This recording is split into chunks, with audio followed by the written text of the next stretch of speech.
मार्च 2024। विषय गुजराती विभाग ए। गद्य विभाग में देखना है या જોઈએ गद्य विभाग में જોઈએ। અહીંયા આપેલું છે એ નીચેના જોડકા યોગ્ય રીતે જોડીને ફરી લખો। અ કૃતિ આપેલી છે અને બી માં સાહિત્યકારનો પ્રકાર આપ્યું છે। પહેલું છે શરણાઈ સુર, એ છે ટૂંકી વાર્તા છે।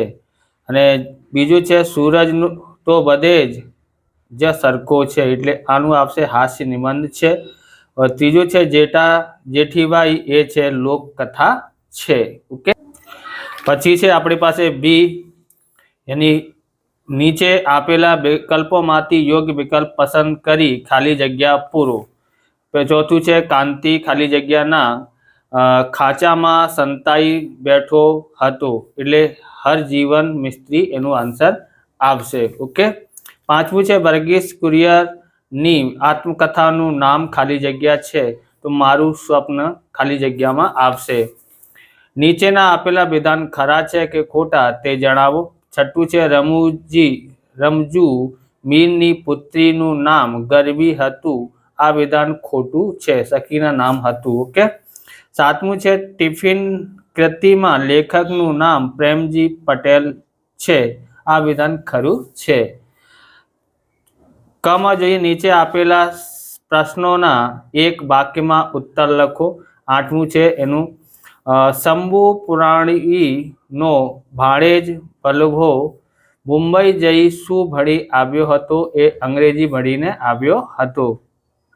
નવમું છે સર અમલ દેરાસરી શું મેળવીને રાજી હતા, તો એનું આન્સર આવશે ઈવા ખિતાબ મેળવા રાજી હતા। ઓકે, દસમું છે ગુજરાતના સુલતાનોના સમયમાં દીપ કોણે જીતી લીધું હતું, તો પોર્ટુગીઝોએ, એટલે हिंदी में बोलेंगे तो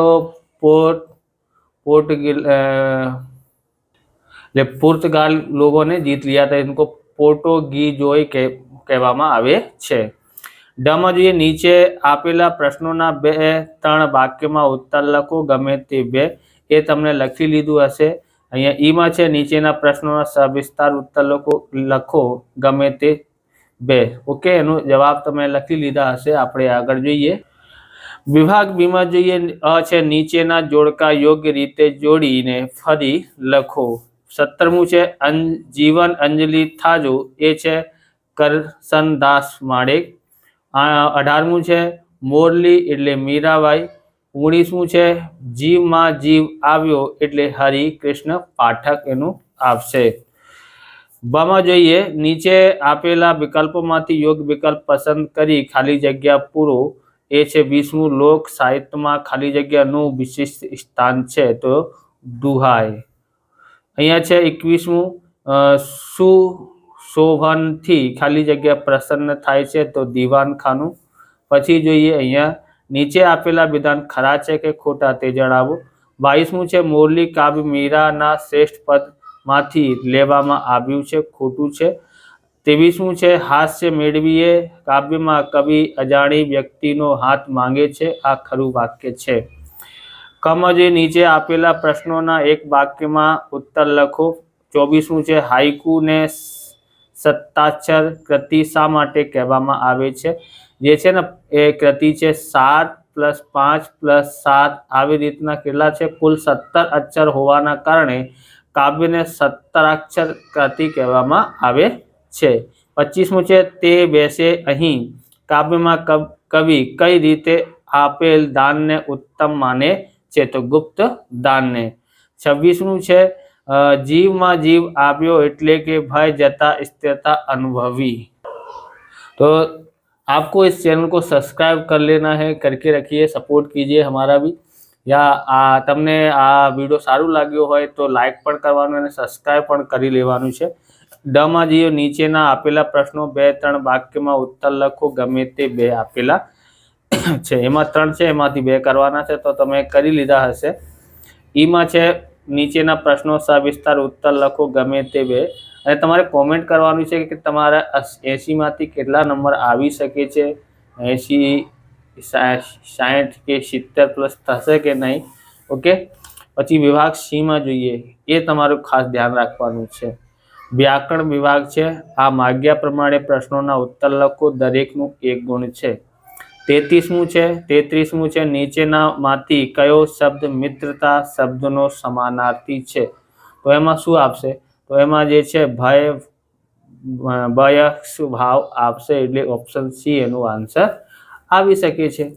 ઓકે, 34મું નીચેમાંથી સમાનાર્થીનું કયું જોડકું ઉચિત નથી?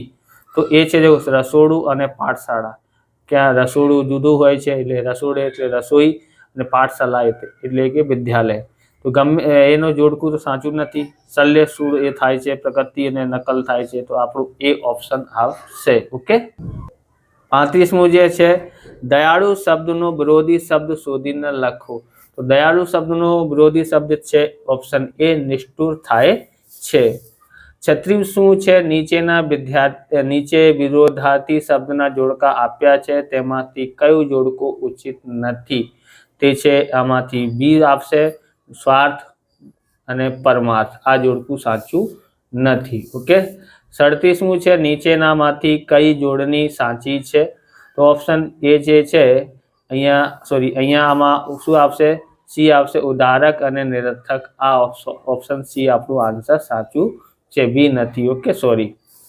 હવે 37મું છે નીચેનામાંથી કઈ જોડણી સાચી છે?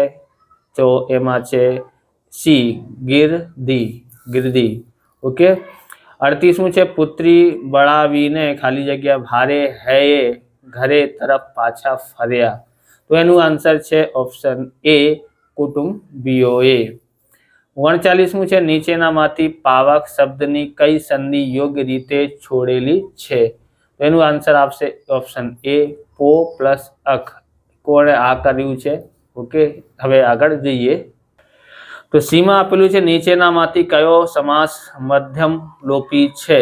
એ છે શું છે? આ સંગ્રામ સમિતિ છે। ઓકે, હવે છે 41મું માથું ભદેરવું એટલે રૂઢિપ્રયોગના અર્થ આપો, તો બલિદાન આપવું। 42મું છે આપણી પાસે અહીંયા ધોબીનો કૂતરો ના ઘરનો ના ઘાટનો કહેવતનો સમજાવો, એટલે બંને પક્ષને પ્રસન્ન રાખવા મથનાર બંને પક્ષોના વિશ્વાસ ગુમાવી દે છે। ઓકે, એટલે બંને પક્ષમાંથી ના આ પક્ષનું રહ્યું અને ના તો આ પક્ષનું રહ્યું છે। 43મું છે આપણી પાસે અમથી માંથી રોટલો ઘડાય છે, કર્તરિવાક્ય બનાવો। તો આમાંથી શું આપશે? અમથી હટાવી નાખવાનું છે, આ થી હટાવી નાખવાનું છે, એટલે અમથી માં ને રોટલો ઘડે છે। ઓકે, આવી રીતે। 44મું છે મેના બહેન રડી પડ્યા, ભાવે વાક્ય બનાવો। તો મેના બહેન થી રડી પડાયું, યુ આવવું જોઈએ। ભાવે વાક્ય કીધું હોય ત્યારે યુ આવવું જોઈએ। 45મું છે નીચે આપેલા વાક્યમાં રેખાંકિત વિશેષણનો પ્રકાર જણાવો। તો એ છે ગુણવાચક દંપતી પોતાનું ભોજન લઈ રહ્યું હતું। તો એમાં છે ગુણવાચક વિશેષણ છે। ઓકે, કયું વિશેષણ છે? ગુણવાચક વિશેષણ છે, વિશેષણ છે। ઓકે, હવે છે અહીંયા 46મું નીચેમાંથી વિકારી વિશ્લેષણ શોધીને લખો। એમાં છે એ આપશે આપણું શું આપશે? બી આપશે, ખોટી। બરોબર। 47મું છે એટલે કે 46માં હે રહેવા દો ને એવું શું ખરાબ લાગે છે? યોग्य विराम चिन्ह મૂકીને वाक्य फरीथी लगा। तो हमें डबल इन्वर्टेड कोमा लगाना है यहाँ पर, और यहाँ पर भी कोमा लगाना है डबल इन्वर्टेड, और यहाँ क्वेश्चन मार्क लगाना है। 48માં है कया विराम चिन्हों हमेशा जोड़માં જ વપરાય છે? તો અવતરણ ચિહ્ન જોડમાં જ વપરાય છે। આમાં જોઈએ વિભાગ ડી માં છે અર્થ અને લેખન આપેલું છે। નીચેના વાક્ય ગદ્યમાં આશરે ત્રીજા ભાગમાં સંક્ષેપમાં લખી યોગ્ય કર્યું હશે। તમારે કોમેન્ટમાં કરવાનું છે કે આમાં જે શીર્ષક તમે છે શું લખ્યા છે, તો બધાને જે શીર્ષક છે એ તમને ખબર પડશે। ઓકે, બધા કોમેન્ટ કરવાનું છે કયા કયા શીર્ષક આમાં વર્ડ 50માં અને 50માં શું શીર્ષક લખ્યું છે। અહીંયા વાર્તા છે તો એ તો તમે એક વાત વાંચી લો, એટલે વાર્તા તો તમે લખી શકો છો. ઓકે, અહીંયા છે ચિત્ર પ્રદર્શનના શબ્દોમાં અહેવાલ લખવાનું છે, તો તમે અહેવાલ પણ લખ્યા હશે. અહીંયા છે નીચે આપેલા પંક્તિનો વિચાર વિસ્તાર લખ્યું, તો આનો વિચાર વિસ્તાર તમે લખી લીધું હશે. ઓકે, અહીંયા છે નીચેના કોઈ પણ એક વિષય પણ આશરે 200 શબ્દના નિબંધ લખો. પ્રવાસના યાદગાર, પછી મિત્રતાની મીઠાશ, પછી ઇન્ટરનેટની માનવ જીવન પર અસર. એમાંથી તમે કયો નિબંધ લખ્યું છે એ તમારે કોમેન્ટ કરવાનું છે. અને વિડીયો સારું લાગ્યું હોય તો લાઈક કરવાનું અને ચેનલને સब्सक्राइब करવાનું. મળીએ બીજા वीडियो में. जय हिंद, जय भारत, वंदे मातरम. आपको हमारा वीडियो अच्छा लगे तो लाइक करें, शेयर करें, कमेंट करें. चैनल पर नए चैनल को सब्सक्राइब करें. मिलते हैं नेक्स्ट वीडियो में. जय हिंद, जय भारत, वंदे मातरम.